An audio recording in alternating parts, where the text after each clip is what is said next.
Rosarium vous propose, en ce samedi 6 juillet, de découvrir la vie de Sainte Maria Goretti. Cette petite sainte, canonisée par Pie XII, est un modèle de pureté et de fidélité à Dieu. Nous dévoilerons quelques détails de sa vie, nous parlerons de ses parents, de sa famille, et nous livrerons quelques témoignages de ceux qui l'ont connue sur cette terre. Puisse son exemple nous exhorter à suivre la voie de la sainteté. Ave Maria, gratia plena, Dominus tecum, benedicta tu in mulieribus, et benedictus fructus ventris tui, Iesus. Sancta Maria, Mater Dei, ora pro nobis peccatoribus, nunc et in hora mortis nostre. Amen. Sainte Maria Goretti, priez pour nous et intercédez pour tous ceux qui découvriront votre vie en ce jour et obtenez-leur la grâce de la fidélité parfaite et de la persévérance finale. La famille Goretti était originaire de Corinaldo, dans la province d'Ancône, en Italie. Le papa, Luigi, avait épousé sa compatriote, Assunta Carlini, âgée de 19 ans. Tous les biographes de la petite martyre qualifient la maman, Assunta, de femme forte.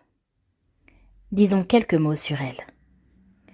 Orpheline, Assunta dut travailler au service de tel ou tel maître. Les travaux les plus durs, la première levée et la dernière couchée, devant se contenter de n'importe quoi, tant pour nourriture que pour vêtements, exposée à toutes les intempéries et aux rigueurs des saisons. Voilà quelle fut sa condition, jusqu'à l'âge de 19 ans, où elle épousa Luigi. Mais cette vie dure la modela pour cette vie de vertu, de sacrifice et de courage, dont sa petite fille Maria, un peu plus tard, devait donner un si lumineux exemple. Assunta apprit son catéchisme en l'étudiant par cœur, car elle était analphabète, et plus tard, elle en récitait des morceaux entiers à ses enfants pour qu'ils puissent l'apprendre à leur tour. Les graves dangers moraux auxquels elle se trouva exposée chez les autres l'obligèrent à se garder avec rigueur et l'habituèrent à lutter et à défendre son plus grand trésor, la pureté. La sûreté facile avec laquelle elle sut, pendant tant d'années, défendre sa vertu, étonne, mais le secret en est dans la fidélité qu'elle garda à la loi de Dieu et aux pratiques de la piété chrétienne, et dans sa dévotion filiale à la Vierge des douleurs. Son expérience et ses exhortations conduirent sa petite Marietta jusqu'au martyre. Ses principes de vie chrétienne étaient simples et clairs comme sa vie. Fidélité sans faiblesse à la loi de Dieu. Par conséquent, ne pas pécher à aucun prix. Fidélité à la Sainte Messe, au rosaire, aux préceptes de l'Église. Par la prière, par la confession fréquente, par la communion, dans une chaude et constante dévotion au très saint sacrement, elle sut puiser cette énergie physique et morale dont elle avait quotidiennement besoin et qui lui serait encore si nécessaire pendant les années héroïques de son veuvage. Quelques mots sur le papa de Sainte Maria Goretti, Luigi. Luigi Goretti, un bon chrétien. Oui, il était un bon chrétien, dans le sens le plus vrai du mot. Il faisait ses prières du matin et du soir, son signe de croix, avant et après chaque repas, récitait le chapelet le soir en famille, assistait à la Sainte Messe le dimanche et les jours de fête, et observait avec amour toutes les lois de Dieu et de l'Église. Les commandements étaient son code. Il savait que ce sont les anneaux d'une chaîne d'or qui unit le ciel et la terre et qui élève l'âme de la terre jusqu'au ciel. Travailleur infatigable et intelligent, Luigi gagnait de ses bras vigoureux de quoi subvenir à ses besoins, à ceux de sa femme et des enfants que Dieu leur envoyait, et qu'ils acceptaient comme ils venaient, accueillant avec amour et avec joie les dons du ciel. Maria, troisième enfant des époux Goretti, né le 16 octobre 1890, fut baptisé dans les 24 heures qui suivirent sa naissance dans l'église paroissiale de Saint-François. Non, elle n'était pas en danger de mort. Cependant, ils voulurent sans tarder la faire naître à la grâce, afin que son éternité fût assurée, quoi qu'il arrivât. Comme aux autres, les premiers noms qui furent enseignés à Maria furent ceux de Jésus et Marie. Ces premiers baisers furent pour les images de la Vierge et du divin martyr du Golgotha.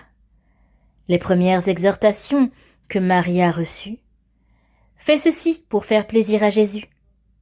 Il ne faut pas faire cela, c'est un péché. » Sa première parole du matin: « l'Ave Maria. » Dernière parole le soir qui parfois mourait sur ses lèvres: « le Pater. » Le premier et le dernier geste de chacune de ces journées, comme chacune de ces actions, même les plus communes, le signe de la croix.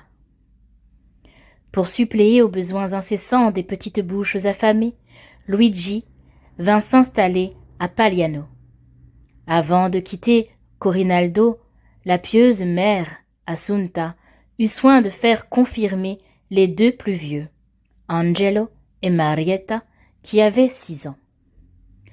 Fortifiée par la grâce de la confirmation, écrit Monseigneur Jacques Morelli, la jeune athlète du Christ était prête pour la mission à laquelle la divine providence l'avait destinée. Avant de recevoir l'effusion de l'Esprit Saint, Marietta s'approcha pour la première fois du tribunal de la pénitence. Après 3 années à Pagliano, les besoins accrus de la famille les firent émigrer de nouveau à Ferrières de Conca. À peine arrivés dans leur nouvelle maison, Assunta plaça le portrait de la Vierge des Douleurs à la place d'honneur, afin qu'elle veillât sur sa petite famille. En cet endroit, il n'y avait pas d'école, pas d'église, pas de prêtre, pas de patronage, pas de religieuse, rien. Voici ce que dira la maman de Maria. La seule éducation que Maria reçut fut celle que nous lui donnâmes en famille, mon mari et moi. Éducation que nous donnions également aux autres enfants, afin qu'ils grandissent en bons chrétiens. J'enseignais moi-même, aux petits, leurs prières. Le pater, l'Ave Maria et le credo, et les premiers éléments de la doctrine chrétienne. Maria mettait à profit mes enseignements, et se fit à son tour l'éducatrice de ses frères. Luigi Goretti, bien qu'il fût robuste et vigoureux, souffrait du climat malsain et torride des marais pontins. Au cours du printemps de l'année 1900, il tomba malade d'une fièvre paludéenne, à laquelle s'ajouta bientôt le typhus et la méningite. Voyant ses forces diminuer, il appela sa femme et lui conseilla de retourner dans son pays natal, à Corinaldo. Puis il se tourna vers Maria et les petits, qui étaient présents, en leur recommandant d'obéir à leur maman comme à lui-même. Maria fut très bouleversée par la mort de son père. Elle versa beaucoup de larmes. Luigi Goretti laissait 6 orphelins. La veuve dut prendre la place de son pauvre mari défunt et pourvoir à l'entretien et à l'éducation de ses enfants, aidée de sa petite Maria. Celle-ci avait bien compris la nécessité de donner aux petits, dès leurs plus jeunes années, une éducation soignée. C'est pourquoi, dès ce jour, elle veilla sur ses frères et sœurs, afin qu'ils fussent élevés comme le voulait leur père. Sa maman n'aurait pu trouver d'aide plus précieuse pour les travaux ménagers. Il n'y avait pas de meilleur ange pour assurer l'éducation chrétienne des petits. Assunta témoigne. Elle fut toujours très obéissante, même quand ses frères l'incitaient à ne pas obéir. Il ne fut pas possible de l'envoyer à l'école. Par conséquent, elle n'apprit jamais à lire ni à écrire. Tout ce qu'elle savait, en fait, de doctrine chrétienne et de prière, elle le tenait de moi et l'avait appris par cœur. Ce n'est que lorsqu'elle se prépara à sa première communion qu'elle suivit les leçons de l'institutrice de Conca. Sa mère affirme. Elle fit sa première communion comme une sainte.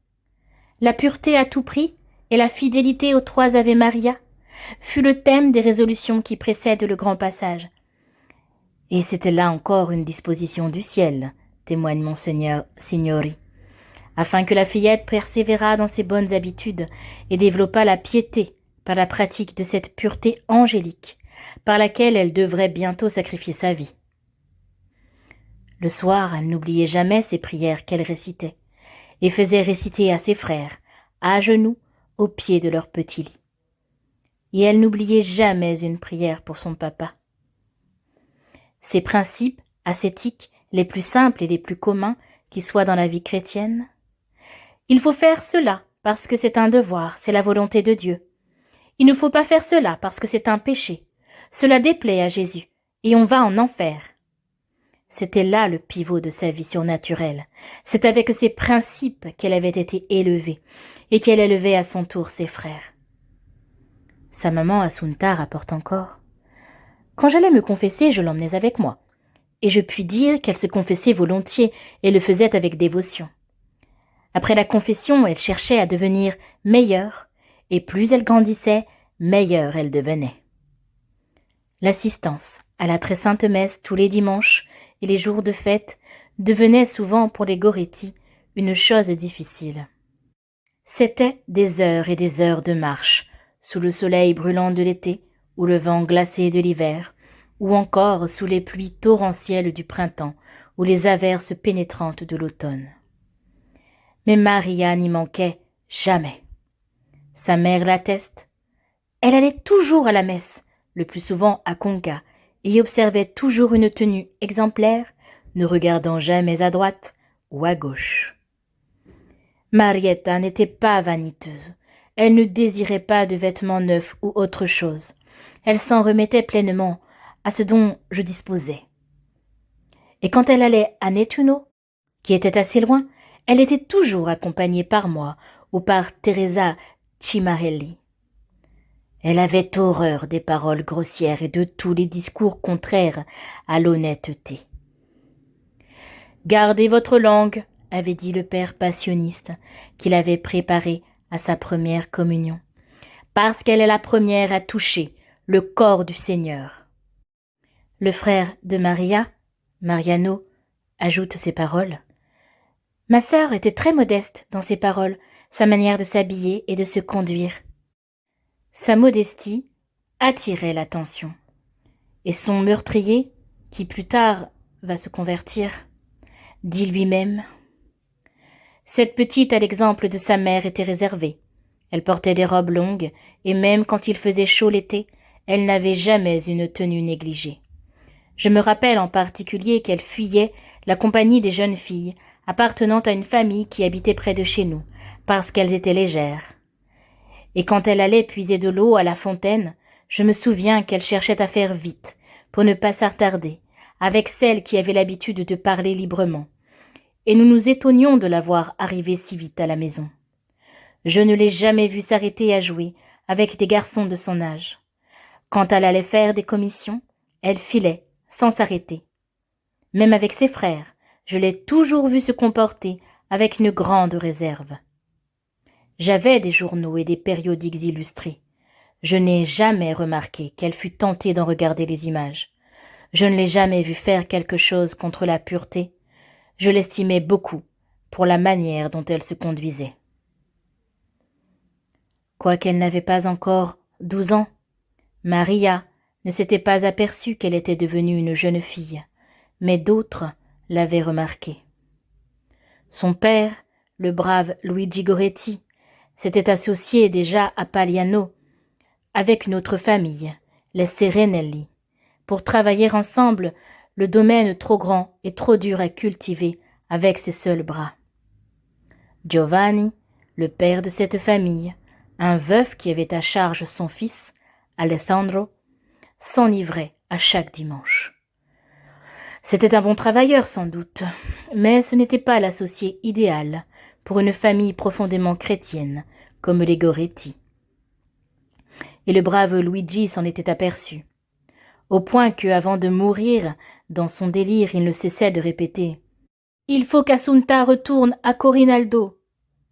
Mais après la mort de Luigi, principal soutien et défenseur de la famille Goretti, il ne resta en face des Serenelli qu'une pauvre veuve et une nichée de bambins de 2 à 14 ans. Assunta ne crut pas possible de réaliser immédiatement le désir de son mari. Comment subvenir aux besoins de ses enfants sans les ressources que leur procurait le domaine? Et ainsi, après la mort de Luigi, les Serenelli exploitèrent la famille. Et il fallait toujours les endurer et se taire pour ne pas perdre le malheureux morceau de pain de chaque jour. Assunta déclare que souvent, elle et ses enfants durent pâtir de faim à cause des Serenelli. Voici ce que dit Assunta. Le vieux Serenelli avait un caractère autoritaire et il s'enivrait. Si son fils s'est dépravé par la lecture, je dois dire que c'est lui qui lui apportait des mauvais journaux et des illustrations obscènes chaque fois qu'il allait à Nettuno, tandis qu'Alessandro, en temps ordinaire, ne s'éloignait pas de la campagne et ne s'associait point à ses compagnons. Celui-ci avait tapissé les murs de sa chambre d'images découpées dans ses journaux. Je fis des observations afin qu'il les ôtât, mais il me répondit mal et me dit « Si elles vous gênent, vous n'avez qu'à pas les regarder. » Disons quelques mots sur Alessandro, qui sera donc le futur meurtrier de Maria. Alessandro perdit sa mère alors qu'il était très petit. Il fut élevé par une parente qui le traitait comme un étranger. Son père ne s'occupa presque pas de lui. Assunta, la mère de la petite martyre Maria, nous dit ces mots. Alessandro était un jeune homme physiquement développé et robuste, assidu au travail, respectueux envers son père et envers moi, mais au fait, il allait à la messe et tous les 2 mois, il s'approchait des sacrements. Et tous les soirs, il récitait le rosaire avec nous. Mais il était d'un caractère renfermé, solitaire et froid. Il fuyait la compagnie des autres. Quand il ne travaillait pas, il s'enfermait dans sa chambre, absorbé, pensif et plongé dans ses mauvaises lectures. Nous savons qu'Alessandro aimait seulement lire tout ce qui lui tombait sous la main, mais qu'il se délectait de la lecture des chroniques criminelles et des revues illustrées plus ou moins pornographiques. Le vice qu'il avait contracté dans sa jeunesse et qu'il n'avait pas combattu, mais au contraire alimenté de mauvaises lectures, fut la cause de sa ruine complète. Et naturellement, toutes ces lectures développaient ses bas instincts. Il avoue, en effet, un violent désir de luxure se développa alors en moi. Son éducation chrétienne avait été trop superficielle. Privé de mère, privé d'une affection vraie et profonde, privé des convictions capables de le retenir, nourri des lectures dont nous avons parlé et retranché dans son mutisme, il avait développé en lui une passion effrénée. Un jour que le démon le tentait comme de coutume, il osa s'adresser à Maria Goretti, 1 et 2 fois. Mais l'innocent enfant ne comprenait même pas le mal auquel je l'invitais, avouera-t-il lui-même. Cependant ces paroles firent à Maria l'effet de l'eau bouillante sur une brûlure, et elle prit la fuite. Elle n'avait bien compris qu'une seule chose, qui était restée gravée en elle. On voulait lui faire commettre un péché, lui faire transgresser la loi de Dieu, et elle en garda une terreur confuse. Elle se dit en elle-même « Non, non, je me ferai plutôt tuer !» Ce soir-là, Maria récita ses prières avec davantage de ferveur. Elle souhaita une bonne nuit à sa maman, et s'étant couchée, elle pria longuement avant de s'endormir. Pendant un long mois, Marietta évita toujours, sans en avoir l'air, le regard du tentateur dont elle se sentait transpercée, comme par une flèche brûlante et acérée. Et depuis ce jour, elle ne se sépara jamais de son chapelet, qu'elle ne posait que lorsqu'elle devait travailler, dira plus tard son assassin, qui, en l'épiant pour trouver le moment opportun à l'accomplissement de ses noirs desseins, notait ses moindres mouvements. En effet, Serenelli était décidé à tout prix, même s'il fallait la tuer. C'est dans ce but que le criminel, dominé par la passion, et devenu déjà à moitié la proie de Satan, prépara un stylet de 24 centimètres de long, avec une pointe de 3 millimètres de large qu'il l'aiguisa et mit dans sa chambre. L'occasion ne manquerait pas de se présenter. Il guettait. Cependant, le monstre voulait le silence. « Si tu dis un mot, je te tue », lui avait-il dit ce jour-là, et elle savait qu'il était capable de le faire. Maria, par honte, comme elle le dira avant de mourir, ne parle pas, mais elle pense à sa pureté. « Maman, ne me laissez pas toute seule à la maison, j'ai peur. » Mais la pauvre mère Assunta, préoccupée de tant d'autres choses, ne comprit pas, et croyant à un caprice d'enfant, ne fit pas attention. Cependant, Maria était toujours sur le qui-vive. Elle travaillait hors de la maison, toujours en compagnie de ses frères ou de sa mère, de plus en plus unie à Dieu par la prière. Elle savait et pressentait. Partout, elle voyait l'ombre de son ennemi. Ne craignez rien de ceux qui peuvent tuer le corps, mais ne peuvent tuer l'âme, dit notre Seigneur à ses disciples. Maria craignait seulement le péché, la plaie la plus repoussante qui existe de toute la création. Le samedi qui devait se terminer si glorieusement pour notre petite martyre, Maria avait dit à Teresa Cimarelli: « Teresa, allons-nous demain à Compomorto? Il me tarde de pouvoir communier. » Elle avait faim du pain de vie qui nourrit les vierges.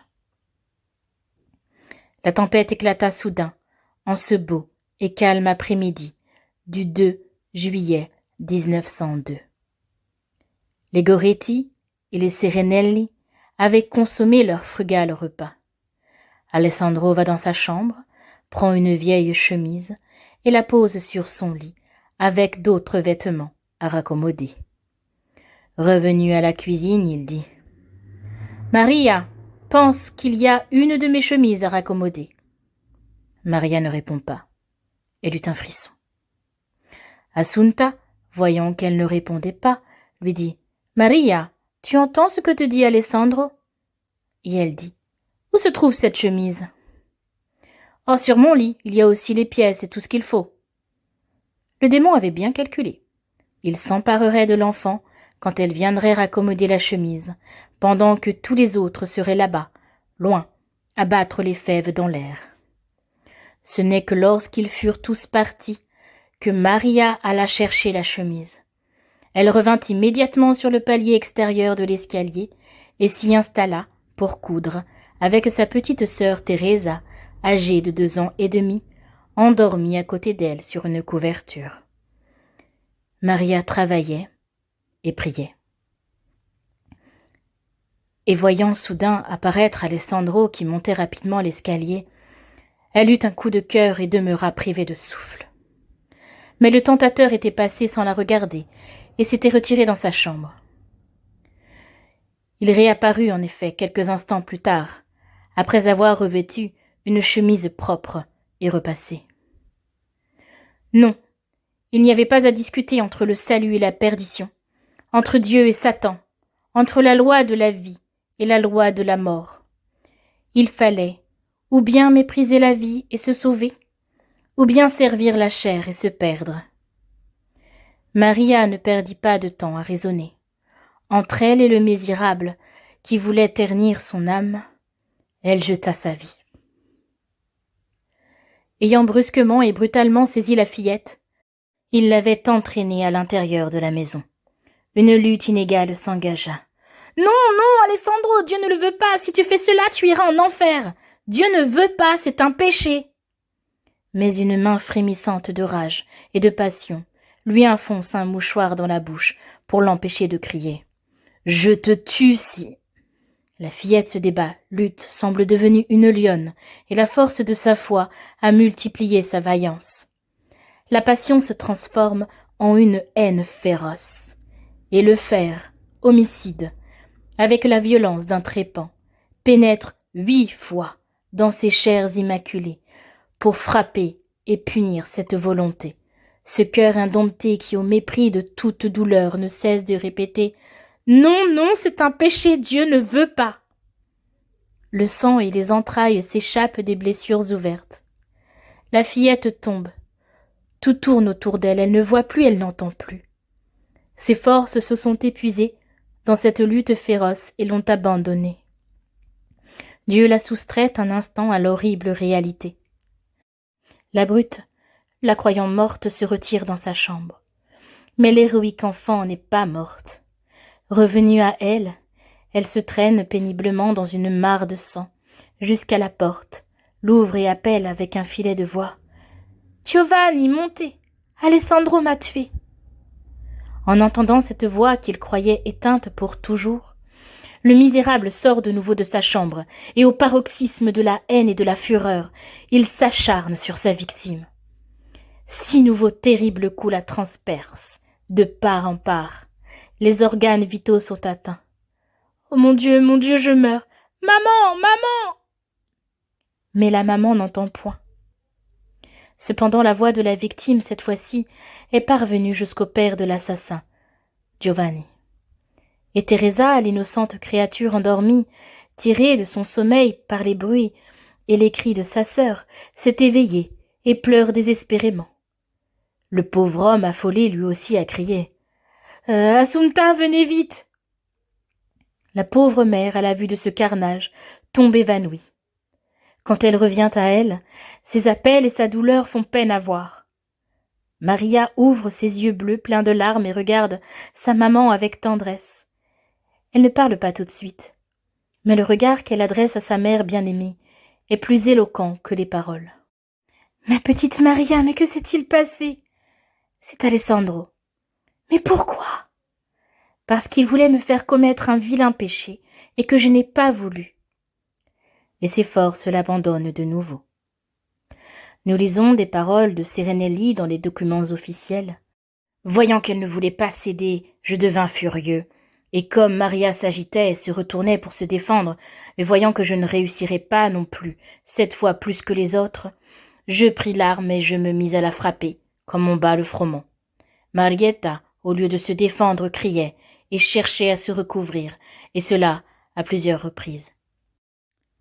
Petite pause dans le récit, mais si vous l'ignorez, par la grâce de Dieu, Alessandro, ce meurtrier, s'est converti quelques années plus tard, et donc il a pu témoigner aux côtés de Assunta, la maman de Sainte Maria Goretti, lors du procès canonique. Donc, vous pouvez d'ailleurs retrouver des images d'Assunta, la maman, et d'Alessandro, le meurtrier, assis l'un à côté de l'autre au procès en canonisation de Sainte Maria Goretti. Vous pouvez retrouver les images sur Internet très facilement. Fin de la parenthèse, nous reprenons le récit. Dans les procès canoniques, parole encore du meurtrier Alessandro. Maria Goretti s'est toujours opposée aux tentations que je lui suggérais, et je n'ai jamais eu d'autre intention que celle de la faire consentir à mon péché et de la tuer si elle s'y refusait. L'angélique enfant opposa à mes infâmes désirs, confesse l'assassin, un refus catégorique, continuant à m'opposer ce refus même après, en répétant plusieurs fois « Dieu ne veut pas, tu iras en enfer ». À ce moment, je comprenais bien que je voulais accomplir une action contre la loi de Dieu, que je voulais l'entraîner dans mon péché et que je la tuais justement parce qu'elle s'y opposait. La férocité de l'assassin outrepassa toute limite, et on est horrifié en y pensant. Chez Maria, au contraire, on ne trouve que la candeur de l'innocence et l'ardeur du sacrifice pour obéir au commandement du Seigneur et apporter son humble participation à l'holocauste du Seigneur. C'était l'épilogue d'une vie immaculée. Assunta, la maman, le comprit aussi. « Oui, maman, 2 fois déjà, il y a 1 mois, Alessandro m'a ennuyée. »« Ô Sainte Vierge, mais pourquoi tu n'as rien dit à ta maman ? » ?»« Maman chérie, j'avais honte, parce que je ne savais comment vous le dire. Et puis Alessandro jurait qu'il me tuerait si je vous le disais. Alors j'ai eu peur, et je n'ai rien dit. Mais il m'a tuée quand même. » On porta doucement Marietta sur son lit. Oh, elle faisait peine à voir. Ses viscères s'échappaient de ses chairs lacérées, mais l'angélique enfant ne se plaignait pas. Elle avait toute sa connaissance. Ses horribles blessures, le sang coagulé sur ses vêtements qu'il fallait arracher, lui causèrent de nouvelles souffrances. Et ce fut le délire. « Par pitié, ne laissez pas monter Alessandro !»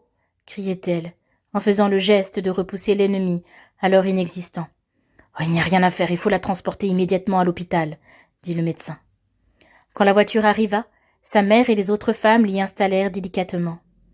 Une foule de gens, indignés et attristés par ce crime abominable, s'était rendue sur les lieux. Quand la victime apparut, un murmure de piété s'éleva dans la foule, immédiatement suivi d'un silence profond, que l'on n'entendit plus que les pleurs des femmes, de sa mère et de ses frères. Tous les hommes avaient les larmes aux yeux et ôtaient respectueusement leur couvre-chef. Les gens accouraient de partout, au passage de la petite martyre. À l'hôpital, les médecins l'examinèrent. Quelques instants plus tard commença l'intervention chirurgicale, qu'il fallait faire sans anesthésie. Pendant 2 heures, l'innocent enfant, sans mot dire, prêta ses pauvres chairs immaculées au fer qui voulait l'arracher à la mort. Maria fut transportée dans la chambre des femmes, et tous voulaient la voir sur son lit d'agonie. La foule fut si nombreuse que les gens devaient défiler sans pouvoir s'arrêter, et à la vue de l'enfant, qui illuminait presque une lumière surnaturelle, tous pleuraient et passaient en silence. Et la petite victime éprouvait cette tranquillité du cœur que seul peut donner le sacrifice.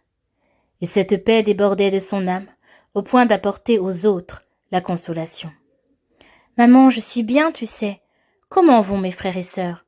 Ne laissez pas entrer Serenelli. » Mais le sang qu'elle avait perdu, la chaleur de l'après-midi torride et la fièvre avaient desséché la gorge. « Maman, voulez-vous me donner une goutte d'eau ?»« Non, ce n'est pas possible, sous peine de provoquer la mort. Les médecins l'avaient absolument interdit. Et pour l'amour de Jésus, Maria ne demanda plus rien. Et elle souffrit pendant 20 heures les brûlures de la soif. Dans la nuit, seule Teresa Cimarelli, une amie de la famille, et le prêtre, Don Temistocle Signori, restèrent au chevet de la chère petite malade. Le matin, sa maman était accourue à son chevet. « Je remarquais, dit-elle, que ma fille, pendant cette toute dernière journée, tenait son regard fixé sur l'image de la Sainte Vierge qui était accrochée au mur. » À Teresa Cimarelli, qui l'interrogeait, elle répondit « La Sainte Vierge m'attend. » Le père, Martino Guigiaro, l'a inscrite parmi les enfants de Marie. Il lui donna la médaille bénite des enfants de Marie. Cette petite médaille de la Sainte Vierge fut enterrée avec elle. Le père lui dit « Maria, Jésus est mort en pardonnant au bon larron. Pardonnez-vous de tout votre cœur au criminel ?»« Oui, je lui pardonne de tout cœur, comme j'espère que Dieu lui pardonnera. » Ayant reçu la Sainte Hostie, elle inclina sa tête sur sa petite poitrine, devenue le tabernacle du Dieu Tout-Puissant, pour lui dire sa reconnaissance et son amour. Elle resta ainsi, longtemps, cœur à cœur avec son Dieu, à goûter la félicité de cette heure d'amour, en attendant l'éternelle félicité. On était à la fin. La lampe céleste donnait ses dernières lueurs. « Portez-moi plus près de la Sainte Vierge. »« Vous ne voulez pas me porter près de la Sainte Vierge ?» Et ses bras et toute sa personne se tendaient vers Marie. C'était l'agonie. Soudain, elle saisit le bras de Teresa qui était près d'elle et dit « Que fais-tu, Alessandro? Tu iras en enfer !» Et dans l'effort suprême qu'elle fit pour éloigner le criminel, elle retomba. Avant que les dernières paroles du pater, récitées par les assistants, furent prononcées, Maria avait cessé de respirer. Elle s'est éteinte dans l'effort de la lutte, comme un héros au champ d'honneur. On entendit des sanglots, tandis que les yeux pleins de larmes, les assistants regardaient le visage de la petite martyre, redevenu rose et souriant, le regard perdu au loin, comme si elle voyait enfin quelque chose. C'était le samedi, le 6 juillet 1902. Marietta avait 11 ans, 8 mois et 20 jours. On aurait dit sainte Philomène, dit sa mère. Son visage resplendissait d'un éclat de virginité, et sur sa poitrine reposait, sur la croix, son divin époux. Marietta était à peine tombée sous le fer homicide de son meurtrier que le peuple s'était écrié « On a tué une sainte !» Le matin du 8 juillet eurent lieu les obsèques. Ce fut un triomphe, une véritable apothéose, un chant sublime à la gloire du Christ, un hommage à l'éducation que lui avait donnée sa mère Assunta. De sa tombe s'élevèrent bientôt des appels de vie. Ce furent des larmes séchées, des crises surmontées, des maladies guéries, des faveurs accordées, des douleurs supprimées, des vies sauvées au bord de la tombe. Et nous terminons ce récit de la vie de Sainte Maria Goretti par le plus beau passage, peut-être, s'il en est, ce beau cadeau de la miséricorde divine, qui est la conversion de son meurtrier, Alessandro Serenelli. Puisse ce récit animer nos cœurs à la sainte espérance. Le premier à recueillir les fruits du sang de la martyre fut son bourreau, Alessandro Serenelli. Le sang d'une martyre est une goutte de pureté tombant dans l'océan des iniquités humaines, qui teinte de rouge tout ce qu'elle touche. Serenelli avait été teinté de ce sang. Il fut condamné à 30 ans de réclusion, à la surveillance spéciale de la police pendant 3 ans et à l'interdiction des offices publics. Pendant ses premières années de réclusion, il fit toujours preuve du plus répugnant cynisme. Transféré à la prison de Noto, en Sicile, pour expier sa peine, il reçut la visite de Monseigneur Blandini, qui lui parla comme un père. Monseigneur, en partant, lui avait laissé différentes publications catholiques, des livres et des revues, parmi lesquelles un petit opuscule retraçant la vie de la martyre Maria. Alessandro, dans son oisiveté forcée, le lut, fit un retour sur lui-même et commença à comprendre qu'il était un monstre. Tous les gestes, toutes les paroles qu'évoquait cette petite biographie étaient comme autant de coups de poignard dans son cœur. Bientôt il pleura, et des larmes baignèrent ce visage, jusqu'alors plus aride qu'un désert et plus dur que le roc. Quelque temps après, il prenait la plume, et s'étant fait aider d'un compagnon de cellule, il écrivait à l'évêque. « Je regrette doublement mon méfait, car j'ai conscience d'avoir ôté la vie à une pauvre innocente qui jusqu'au dernier moment a voulu garder son honneur intact, et préférant se sacrifier plutôt que de céder à mes désirs, qui me poussèrent à accomplir une action terrible et réprouvable. Je déteste publiquement mon méfait. Je demande pardon à Dieu et à cette pauvre famille éplorée de la faute que j'ai commise. Je veux espérer que je pourrai être pardonné comme tant d'autres l'ont été. » Et il avoua pour la première fois. C'était véritablement un ange, une enfant pure comme l'eau de la source, si pieuse, si bonne, si serviable. C'était un enfant modèle. Serenelli, ayant accepté sa croix, commença à remonter la dure pente de l'expiation. Comme on lui demandait prudemment s'il était disposé à déposer la vérité dans les procès canoniques, il répondit « C'est mon devoir ». Et comme on lui faisait remarquer l'ignominie qui resterait attachée à son nom, il accepta cette humiliation comme réparation. Les plus beaux témoignages de l'héroïque vertu de la martyre Maria que nous avons rapportés viennent de lui. C'est lui qui affirma, car lui seul pouvait le savoir, comment l'angélique enfant, dans la lutte inégale qui les opposa, était plus préoccupé de recouvrir ses pauvres chairs dénudées que d'éviter les coups. C'est encore lui qui témoigna que Maria cherchait à sauver son âme et à le rappeler à la raison en lui disant « Alessandro, tu commets un péché, tu iras en enfer. » Oui, c'est moi qui suis coupable. Je me suis laissé aveugler par une passion brutale, et elle fit bien de résister pour conserver son innocence et pour garder sa pureté. Elle préféra tomber sous les coups d'un assassin. Et Alessandro conclut: j'espère pouvoir me sauver, parce que j'ai une sainte qui prie pour moi au paradis. Sa bonne conduite valut à Serenelli une remise de peine de 2 ans, et il fut toujours un chrétien exemplaire. En 1937, à Noël, il se rendit à Corinaldo, chez la maman de Maria Assunta. « Pardon, ma bonne Assunta, pardon, me pardonnez-vous ?» Et que pouvait faire la pauvre femme quand sa fille elle-même lui avait pardonné? « Elle vous a pardonné. Comment ne vous pardonnerais-je pas ?» Et ils communièrent ensemble en ce jour de paix, fraternellement unis par la même pensée de l'héroïque petite martyre Maria.